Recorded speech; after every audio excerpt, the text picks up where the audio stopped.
Ce qui gêne le préfet de la Vienne, c'est cette formation de 1h30 le dimanche. On passe à l'action. Et puis, celle-ci, donc, vous voyez, on a une formation à la désobéissance civile d'1h30 également. Le village des alternatives organisé il y a quelques jours à Poitiers par le collectif Alternatiba a provoqué la colère du préfet.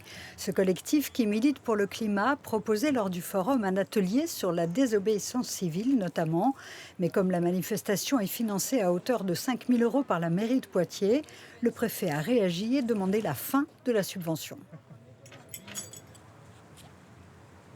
J'ai considéré que ces subventions interroge en termes de légalité, dans la mesure où une collectivité locale financerait avec de l'argent public une incitation à commettre éventuellement des actes illégaux. La maire de Poitiers a répondu par le biais d'un communiqué. Combien de grandes avancées de l'histoire et du droit se sont appuyées sur la désobéissance civile?